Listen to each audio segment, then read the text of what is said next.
नमस्कार दोस्तों, स्वागत है आपका आपके चैनल कंपटीशन जीके ट्रिक में। दोस्तों, इस वीडियो लेक्चर में हम लोग 50 महत्वपूर्ण प्रश्नों को देखेंगे और यह हमारा वीडियो जो है उत्तर प्रदेश मैराथन पर बेस्ड होगा।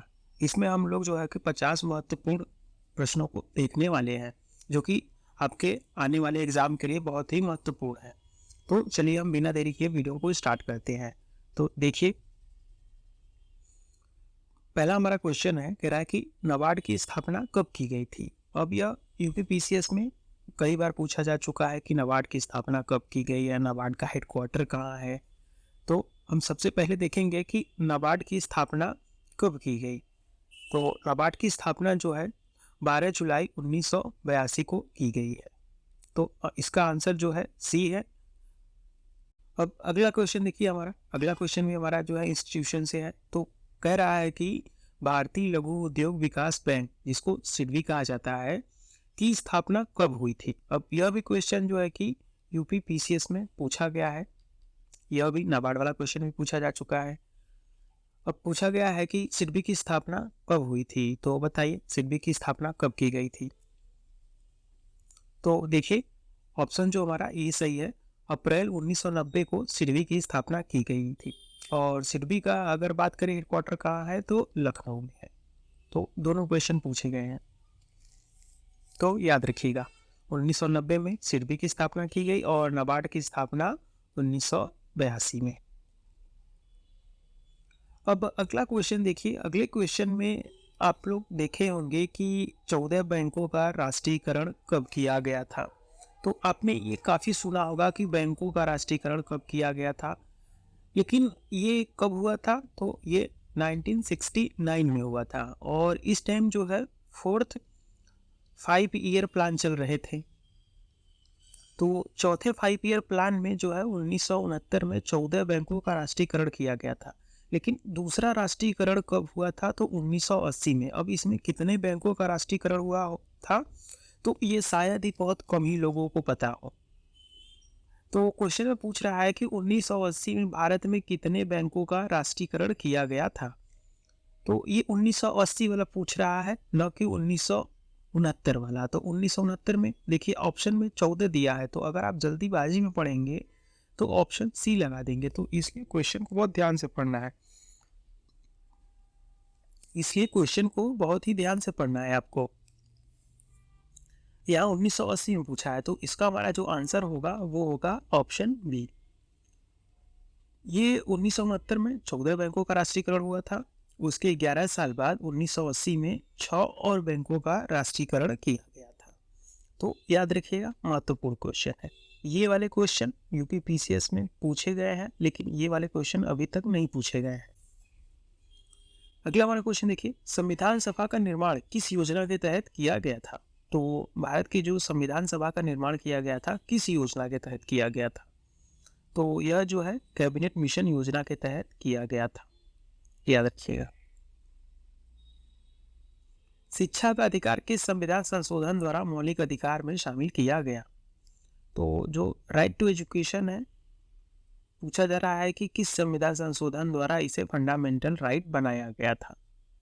तो सबसे पहले तो आपको जानना है कि ये किस आर्टिकल में है। तो यह जो है 21A में शिक्षा का अधिकार जो है 21A में कहा गया है। अब बात करें कि यह किस संविधान संशोधन द्वारा इसे किया गया था, तो 86वां। तो 86वां जो संविधान संशोधन था, उसके द्वारा इसे संवैधानिक दर्जा दिया गया था या मौलिक अधिकार में शामिल किया गया था। 86वें संविधान संशोधन द्वारा आर्टिकल 21A संविधान में जोड़ा गया था। अब ऐसे ही आगे देखिए, अनुच्छेद 51 को मौलिक कर्तव्यों की व्याख्या करता है। तो यहाँ खुद बता रहा है कि मौलिक कर्तव्य, फंडामेंटल जो ड्यूटीज है, वो 51A में है, 51 क में है। तो कहा रहा है कि फिलहाल कितने मौलिक कर्तव्यों का उल्लेख है। तो वर्तमान में जो है कुल 11 मौलिक कर्तव्यों का उल्लेख संविधान के अनुच्छेद 51 क में सम्मिलित है। अगर हम बात करें स्टार्टिंग में कितने संविधान ये फंडामेंटल ड्यूटीज थे, तो स्टार्टिंग में 10 थे। जब 42वें संविधान संशोधन द्वारा 51 को जोड़ा गया था, तो उस टाइम 10 थे और वर्तमान में कितने हैं, 11। याद रखिएगा, हमारा ऑप्शन बी सही है। पूछ रहा है फिलहाल कितने हैं, तो मतलब प्रेजेंट में कितने हैं पूछ रहा है, तो याद रखिएगा। अब देखिए अगला हमारा क्वेश्चन है, किस संविधान संशोधन के द्वारा प्रस्तावना में समाजवादी शब्द जोड़ा गया था। तो पूछ रहा है कि जो प्रस्तावना मतलब कि प्रियम्बल, इसे प्रियम्बल कहते हैं, संविधान का जो प्रियम्बल है, तो पूछ रहा है कौन से संशोधन द्वारा समाजवादी शब्द को जोड़ा गया था। तो यह जो है कि देखिए 42वां संविधान संशोधन, तो ऑप्शन हमारा सी सही है। समाजवादी शब्द जो है 42वें संविधान संशोधन द्वारा जोड़ा गया था। अब हम बात करें कि 42वें संविधान संशोधन द्वारा, तो ये तो जोड़ा गया था, ठीक बात है, पर इसमें समाजवादी 3 शब्द जोड़े गए थे। तो याद रखिएगा पूछा जाता है, तो कुल 3 शब्दों को जो है जोड़ा गया था। अब वो कौन से हैं, तो पहला तो हो गया समाजवादी, दूसरा शब्द हो गया धर्मनिरपेक्ष, धर्मनिरपेक्ष, और जो तीसरा शब्द है वो अखंडता। तो याद रखिएगा जो 42वें संविधान संशोधन द्वारा प्रस्तावना में समाजवादी, धर्मनिरपेक्ष और अखंडता शब्द को जोड़ा गया था। अब क्वेश्चन को दूसरे टाइप से भी घुमा के पूछा जाता है कई प्रकार से, कि एक तो हो गया कि कौन से संविधान संशोधन द्वारा प्रस्तावना में संशोधन किया गया था, तो पहला तो हो गया 42वें संविधान संशोधन द्वारा, पहला क्वेश्चन टाइप का हो गया। दूसरा यहाँ देख रहे खुद बनाया है कि समाजवादी शब्द जोड़ा गया कब या किसमें, तो दूसरा क्वेश्चन टाइप का ये हो गया। तीसरा कि कितने शब्द जोड़े गए थे, तो समाजवादी, धर्मनिरपेक्ष, अखंडता। चौथा पूछा जाता है कि कितने शब्दों को जोड़ा गया था, तो 3। और अनेक टाइप से, अगर अन्य टाइप से क्वेश्चन बनाते हैं तो 42वें संविधान संशोधन को जो है मिनी कॉन्स्टिट्यूशन कहते हैं। तो कई प्रकार के क्वेश्चन बनते हैं यहाँ से, तो याद रखिएगा। आगे बढ़ते हैं हम लोग, तो देखिए अगला क्वेश्चन है, राष्ट्रपति के चुनाव के लिए निर्वाचक मंडल में कौन से सदस्य शामिल होते हैं। तो कौन से सदस्य शामिल होते हैं राष्ट्रपति के चुनाव में पूछा जा रहा है, तो संसद के दोनों सदनों के सदस्य, आगे देखिए संसद के दोनों सदनों और राज्य विधानसभाओं के सदस्य, संसद के दोनों सदनों के निर्वाचित सदस्य। तो अब सही वर्ड यूज किया गया है, तो सभी नहीं होते दोनों सदनों के सदस्य, मतलब कि निर्वाचित और मनोनीत दोनों हो गए, लेकिन यहाँ दोनों सदनों के होते तो आए, बात तो ठीक है, लेकिन ओनली निर्वाचित जो सदस्य होते हैं वो, और राज्य विधानमंडल के भी निर्वाचित सदस्य, सॉरी विधानसभा के, विधानमंडल के नहीं। तो ध्यान देना है कि राज्यों में केवल विधानसभा के और संसद में दोनों सदनों के, और राज्य में अगर बात करें तो विधान परिषद के सदस्य जो होते हैं वो चुनाव में शामिल नहीं होते हैं, तो परिषद के नहीं शामिल होते हैं, याद रखिएगा। तो ऑप्शन हमारा सी हो गया। और जो है कि अगर हम राज्य विधानसभाओं की बात करें तो सभी होंगे और यूनियन टेरिटरी के भी होंगे 2, दिल्ली प्लस पुडुचेरी, तो याद रखिएगा, और यहाँ के भी निर्वाचित सदस्य ही होंगे। अगले क्वेश्चन की तरफ बढ़िए, राज्य के नीति निर्देशक तत्वों की व्याख्या भारतीय संविधान के पार्ट 4 क में की गई है। अब देखिए पूछ रहा है कि वह व्यवस्था किस देश के संविधान से ली गई है, मतलब किस देश के संविधान से ये ली गई है राज्य के नीति निर्देशक तत्व, जिसको हम लोग DPSP कहते हैं, directive principle of state policy.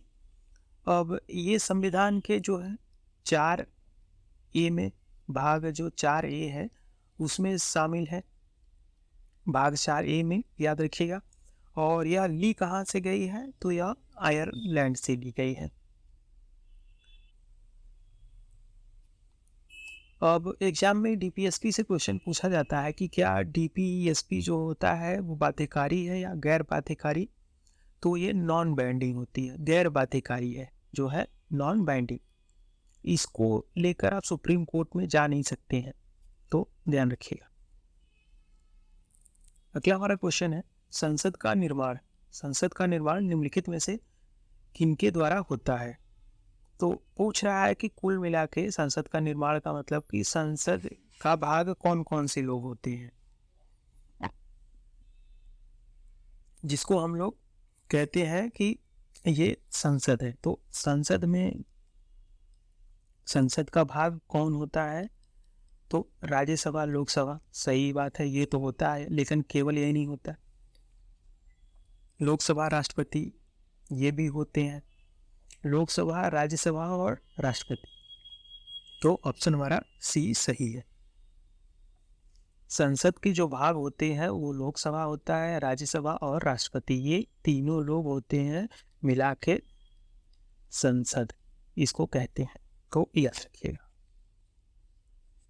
अब इसलिए राष्ट्रपति इसमें शामिल है, लोकसभा और राज्यसभा, क्योंकि अगर देखा जाए तो संसद का कोई भी अधिनियम तब तक लागू नहीं होगा जब तक कि उसे राष्ट्रपति की सहमति ना मिले, तो इसलिए इसमें राष्ट्रपति भी शामिल होता है। नहीं तो लोकसभा, राज्यसभा में कोई सा भी बिल पास कर लो, जब तक राष्ट्रपति उसको सिग्नेचर नहीं करेगा तब तक वो बेकाम का है। आगे बढ़िए, निम्नलिखित में से कौन सा सुमेलित नहीं है? पूछा जा रहा है कौन सा सुमेलित नहीं है। तो देखिए, इधर संस्थाएं दी गई हैं, इधर जो है उसका पता, स्थान। तो कह रहा है कि आर्यभट्ट प्रेक्षण विज्ञान शोध संस्थान नैनीताल में है। ठीक है, आगे देखते हैं। रक्षा प्रबंधन महाविद्यालय सिकंदराबाद में, केंद्रीय भारतीय संस्थान मुंबई में है और भारतीय विज्ञान संस्थान बेंगलुरु में है। तो पूछा जा रहा है कौन सा सही नहीं है। तो यह आर्यभट्ट जो है प्रेक्षण विज्ञान शोध संस्थान नैनीताल में है, यह बात तो एकदम बिल्कुल सही है। अब रक्षा प्रबंधन महाविद्यालय सिकंदराबाद में है, यह भी बात एकदम सही है। अब केंद्रीय भारतीय संस्थान जो है यह मुंबई में नहीं है, केंद्रीय भारतीय संस्थान जो है यह मुंबई में नहीं है, ये है मैसूर में है, कर्नाटक में, और भारतीय विज्ञान संस्थान बेंगलुरु में है, सही बात है।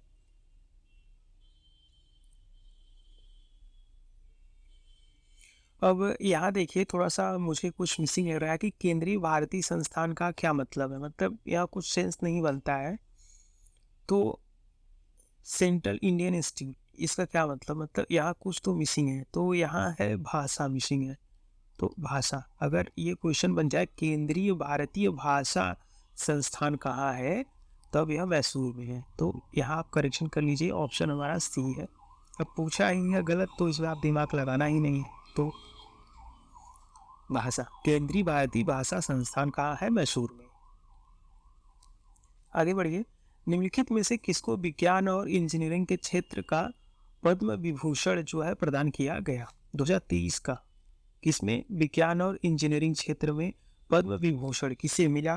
तो यह जो है श्रीनिवास वर्धन को मिला, ऑप्शन हमारा सी सही है। और अब ये जो है श्रीनिवास वर्धन है कौन? तो यह भारतीय अमेरिकी गणितज्ञ है, याद रखिएगा। अब देखिए, amateur kabaddi federation of India का मुख्यालय कहाँ है? तो amateur kabaddi federation of India का मुख्यालय पूछा जा रहा है कहाँ पर है? तो यह जो है राजस्थान के जयपुर शहर। अगला क्वेश्चन, मेजर ध्यानचंद खेल रत्न पुरस्कार 2022 किस खिलाड़ी को प्रदान किया गया? तो अब यहाँ से देख रहे हैं कि हम लोग 62 से जो है अब करंट अफेयर पढ़ रहे हैं, तो ध्यान रखिएगा, ये काफ़ी इंपॉर्टेंट है आपके लिए, आपके एग्जाम के लिए। तो देखिए, मेजर ध्यानचंद खेल रत्न पुरस्कार 2022 वाला किस खिलाड़ी को मिला? तो यह जो है शरद कमल अचिंता को मिला। तो इसका ऑप्शन जो है हमारा ऑप्शन डी सही है, शरद कमल इनका पूरा नाम है, अचिंत। और बात करें यह खिलाड़ी कौन से हैं, किस क्षेत्र के? तो यह है टेबल टेनिस के खिलाड़ी हैं, याद रखिएगा, यह जो है टेबल टेनिस के हैं। अगला क्वेश्चन है, निम्नलिखित में से कौन सी खिलाड़ी टोक्यो ओलंपिक 2020 में भारतीय महिला हॉकी टीम में शामिल रही? तो अब देखिए, जो है ये 2020 के टोक्यो ओलंपिक की बात कर रहा है, तो ध्यान रखिएगा। तो पूछ रहा है कौन सी महिला खिलाड़ी जो है हॉकी टीम में रही है। अब इनमें से आपको बताना है, एक ऑप्शन है उपयुक्त सभी। तो अब इसमें से देखिए, जो है सुशीला चानू, मोनिका और वंदना कटारिया, ये तीनों लोग जो है हॉकी महिला टीम में शामिल रहीं 2020 के टोक्यो ओलंपिक में। तो ऑप्शन हमारा डी सही है। अगला क्वेश्चन, सेंट्रल बैंकिंग अवार्ड 2023 में गवर्नर ऑफ द ईयर पुरस्कार किस देश के सेंट्रल बैंक के गवर्नर को प्रदान किया गया था? तो सेंट्रल बैंकिंग अवार्ड 2023 की बात हो रहा है, गवर्नर ऑफ द ईयर किसे मिला? तो यह जो है ऑप्शन डी है, भारत को मिला। और इसको पाने वाले कौन से व्यक्ति थे? अगर बात करें यह किसको मिला भारत में, तो भारत में जो वर्तमान में भारत के जो गवर्नर हैं वर्तमान में, शक्तिकांत दास, इनको मिला है यह award, governor of the year. और यह जो है भारत के 25वें गवर्नर हैं आरबीआई के। अब यह देता कौन है जो सेंट्रल बैंकिंग अवार्ड है? तो यह लंदन की एक संस्थान है, वह प्रदान करती है। आगे बढ़ते हैं। अगला क्वेश्चन है, निम्नलिखित में से किस उद्योगपति को भारत का इस्पात पुरुष कहा जाता है? तो भारत का इस्पात पुरुष मतलब स्टील मैन ऑफ इंडिया इसे कहा जाता है, तो यह जमशेद जी ईरानी को। अगला हमारा क्वेश्चन है, भारत ने अपना पहला एक दिवसीय अंतर्राष्ट्रीय क्रिकेट मैच किस देश के साथ और किस वर्ष खेला था? अब यहाँ ध्यान दीजिए, अभी वर्ल्ड कप हुआ 2023। अब यहाँ से क्वेश्चन बनना चाहिए, लेकिन क्वेश्चन जो है क्रिकेट से ही तो पूछा है, लेकिन क्वेश्चन को घुमा के पूछ लिया है। तो पूछ रहा है भारत ने अपना पहला अंतर्राष्ट्रीय क्रिकेट मैच किस वर्ष और किसके साथ खेला। तो क्वेश्चन ये अब काफ़ी टफ है, तो आप याद रखिए कम से कम पहला वाला खेला है। तो इसका हमारा ऑप्शन है 1974 में खेला था इंग्लैंड के साथ, तो ऑप्शन हमारा डी है। अब देखिए इंग्लैंड दो में है, लेकिन 1974 75 है, काफ़ी करीब का है। तो 1974 में खेला था। अब इस टाइम इंडिया के अगर पूछ ले कप्तान कौन थे, तो अजीत वाडेकर। तब अगला हमारा क्वेश्चन है, 21 जून को अंतर्राष्ट्रीय योग दिवस के रूप में मनाया जाना किस वर्ष से शुरुआत हुआ? तो 21 जून को अंतर्राष्ट्रीय योग दिवस मनाया जाता है। इसकी शुरुआत कब हुई मनाने का? तो इसकी शुरुआत 2015 को हुई थी।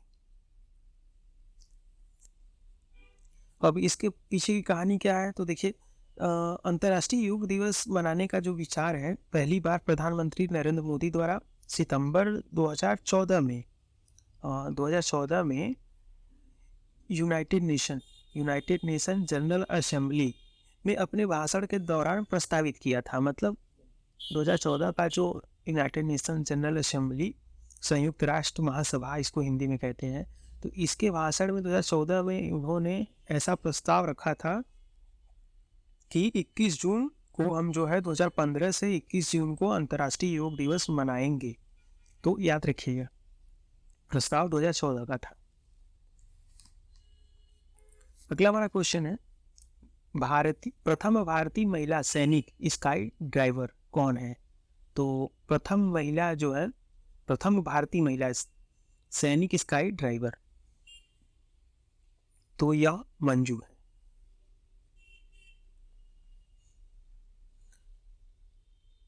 अब स्काई ड्राइवर का मतलब ये होता है कि असल में इन्होंने जो है कि जो एक एडवांस लाइट हेलीकॉप्टर ध्रुव है इंडिया का, जो ध्रुव हेलीकॉप्टर है, इस पे से इन्होंने 10,000 फीट की ऊंचाई से छलांग लगाई थी। तो याद रखिएगा, ध्रुव हेलीकॉप्टर से। जनजातीय नेता सीताराम कंवर और रघुनाथ सिंह मंडलोई बिलाला अंग्रेजी विरोधी क्रांति में कब शामिल हुए थे? तो यह ऑप्शन 1857 में शामिल हुए थे।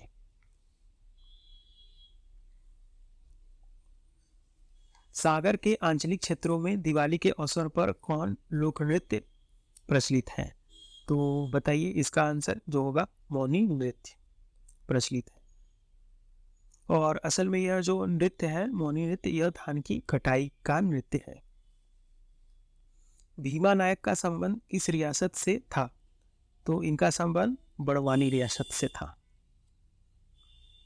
दीवार पर मिट्टी से बनाई जाने वाली नोहडोरा अलंकरण किस जनजाति की विशेषता है? तो यह जो है भील जनजाति की विशेषता है, तो याद रखिएगा।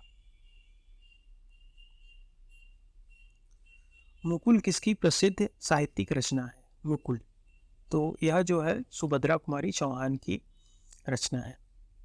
चित्रकूट धार्मिक स्थलों को किस एक अन्य नाम से भी पहचाना गया? तो इसका आंसर है ब्रह्मापुरी। तो चित्रकूट धाम को जो है ब्रह्मापुरी के नाम से भी जाना जाता है।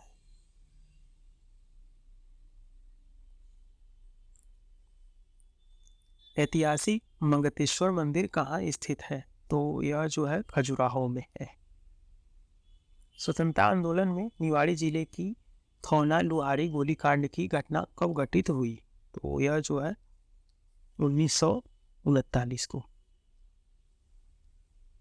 रामचंद्रिका किसकी प्रसिद्ध रचना है? तो यह जो है केशव दास की है। बालकृष्ण शर्मा नवीन ने 2 काव्य जो है प्राणा पर्व और आत्मोत्सर्ग लिखे हैं, तो कौन लिखा है? तो यह है गणेश शंकर विद्यार्थी, और यह जो है यूपी के क्रांतिकारी नेता थे। अब अगला हमारा क्वेश्चन देखिए, कह रहा है पॉलिटी से है। तो अगला हमारा क्वेश्चन पॉलिटी से है। भारत के नियंत्रक एवं महालेखा परीक्षक अधिकतम कितने वर्षों के लिए अपना पद धारण कर सकते हैं? तो नियंत्रक एवं महालेखा परीक्षक, इसको हम इंग्लिश में CAG कहते हैं, कंट्रोलर एंड ऑडिटर जनरल। तो पूछ रहा है कि इनका कार्यकाल कितने वर्षों का होता है? तो बताइए इनका कार्यकाल कितने वर्षों का होता है? तब तक आप सोचिए, और मैं कैग के बारे में बता दूं कि कैग की जो स्थापना की बात संविधान के अनुच्छेद 148 में कही गई है, तो याद रखिएगा, यह भी पूछा जाता है डायरेक्ट। तो बताइए कितने वर्ष तक धारण कर सकते हैं? तो ये जो है अधिकतम इनकी रिटायरमेंट की आयु जो है वह 65 वर्ष और जो है 6 जो अधिक हो या जो सबसे पहले हो।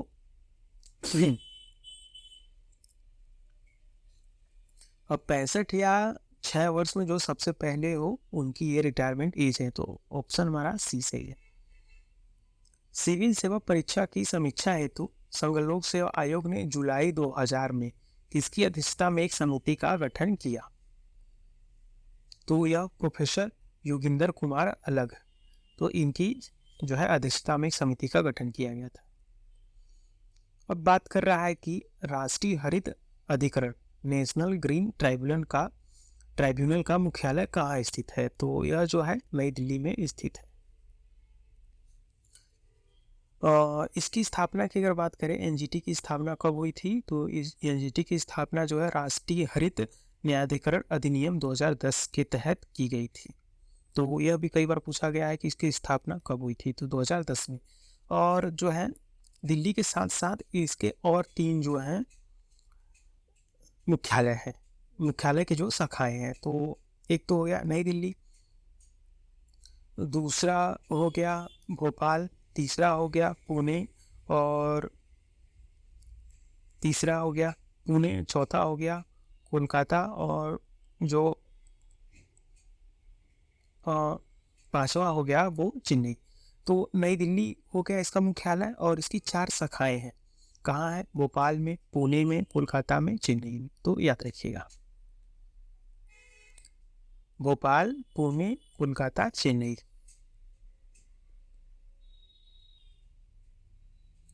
और इसको हम अगर ऐसे लिखें इंडिया के मैप के हिसाब से, तो हमें अगर याद करने में आसानी हो, तो ये हो गया भोपाल, फिर पुणे हो गया, नीचे साउथ के साइड में मुंबई। अगर हम इसको इक्वेटर मान लें, तो इक्वेटर के पास ही भोपाल है। उसके नीचे बात करें तो पुणे है, ये इक्वेटर के थोड़ा सा आगे बात करें तो कोलकाता हो गया, और इक्वेटर के नीचे पुणे के और नीचे बगल में तो ये चेन्नई हो गया। तो याद रखिएगा ऐसे BKCP या BKPC। तो ऑप्शन हमारा जो है यह बी सही है। आगे बढ़ते हैं। राष्ट्रीय अनुसूचित जनजाति आयोग के अध्यक्ष और उपाध्यक्ष के अतिरिक्त सदस्यों की कुल कितनी संख्या होती है?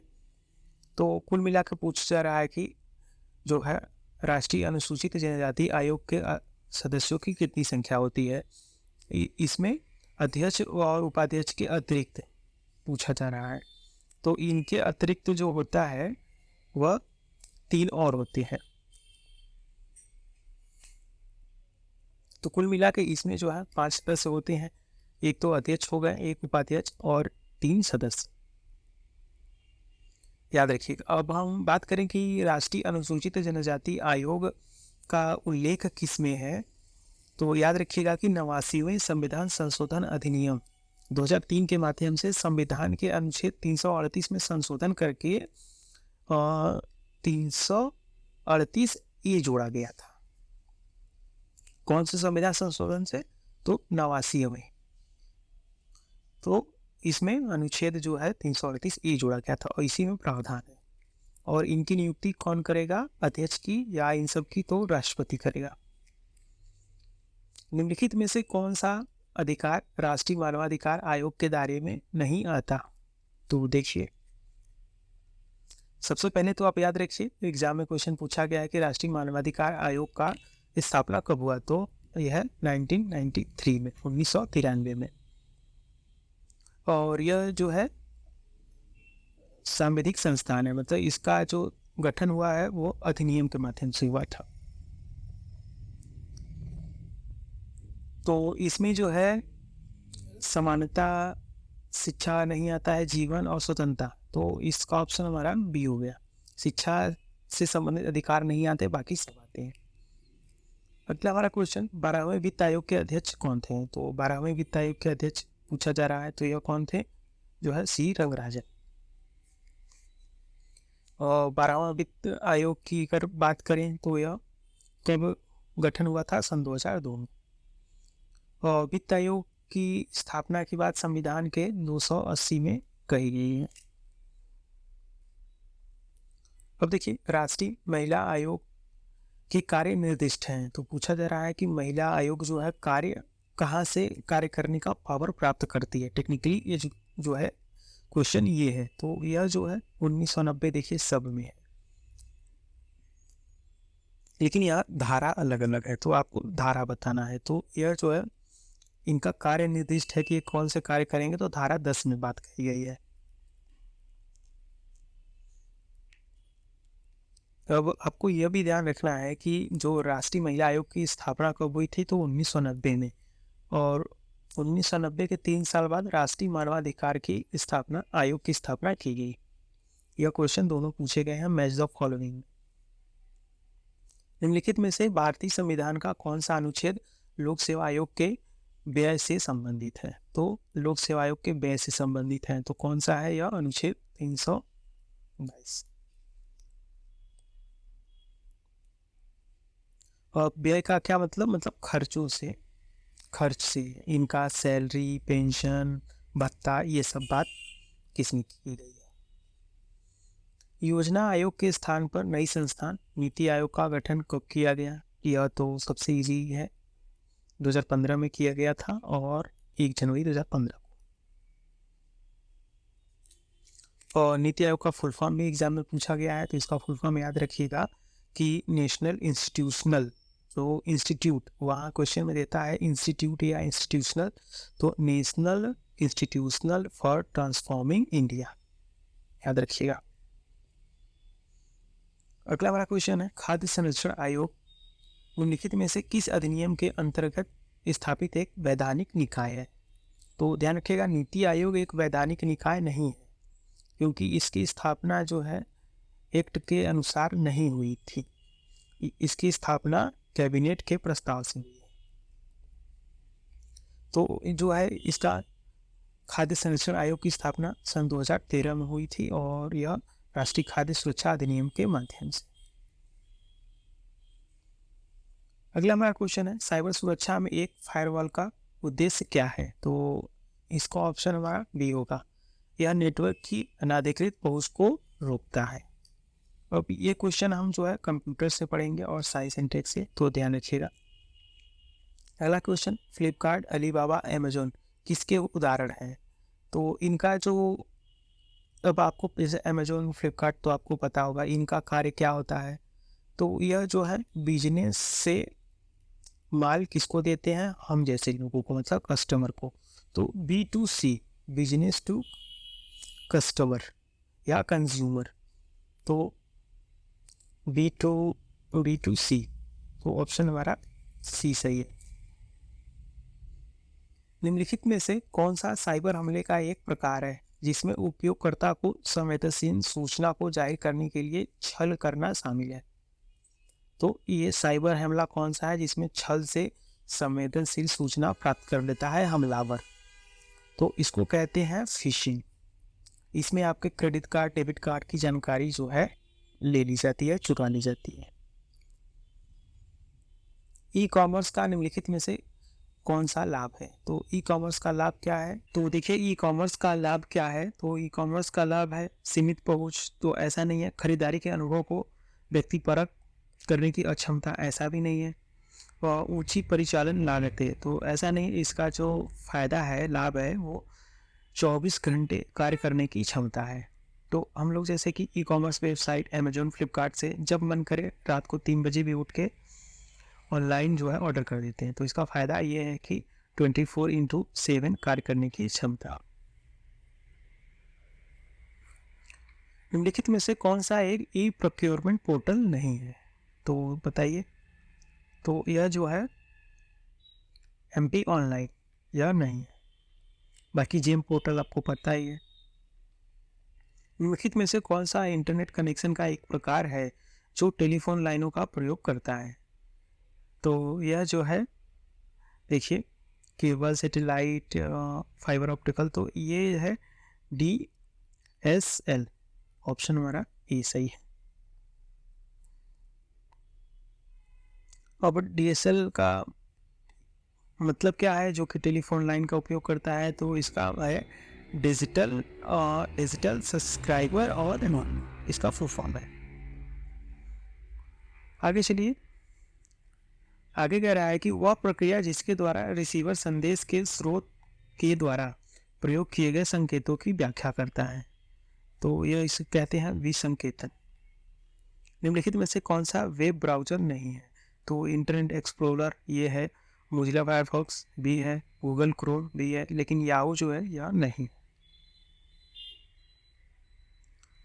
द्वितीय पीढ़ी के कंप्यूटरों में कौन से इलेक्ट्रॉनिक उपकरणों का उपयोग किया गया था? तो पूछ रहा है कि जो दूसरी पीढ़ी के कंप्यूटरों में कौन से इलेक्ट्रॉनिक उपकरण का प्रयोग किया गया था? तो देखिए, निर्वात नालिका, VLSI और ट्रांजिस्टर, इनमें से कोई नहीं। तो ट्रांजिस्टर का उपयोग जो है किया गया था। अब देखिए, चैट GPT का विकास किसके द्वारा किया गया? तो चैट GPT का पूछ रहा है विकास किसके द्वारा, और यह क्वेश्चन जो है पहले भी पूछा जा चुका है और आपके एग्जाम में भी पूछा जा चुका है। एक बार तो चैट GPT का फुल फॉर्म ही पूछ लिया गया था।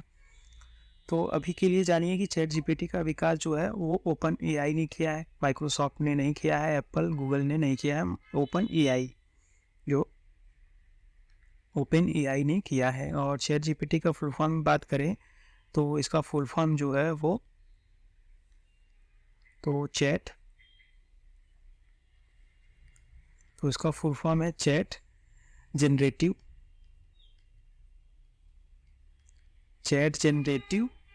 प्री ट्रेंड, जो प्री ट्रेंड ट्रांसफॉर्मर, ये है चैट GPT का फुल फॉर्म। चैट से हो गया चैट, और GPT से जनरेटिव प्री ट्रेंड ट्रांसफॉर्मर। और इसके लॉन्च की डेट याद रखिए। अगर क्वेश्चन को बहुत ही कठिन पूछ लिया गया तो एक काम ये कर सकते हैं, तो इसकी लॉन्च की डेट पूछ सकते हैं। तो इसका लॉन्च जो हुआ था 30 नवंबर सन 2022 को। तो याद रखिएगा। तो दोस्तों ये हो गए हमारे अभी के 50 क्वेश्चन। यह क्वेश्चन काफ़ी इम्पोर्टेंट है, तो इसको आप ध्यान से पढ़िए। बाकी वीडियो को लाइक कीजिए अच्छा लगा। धन्यवाद।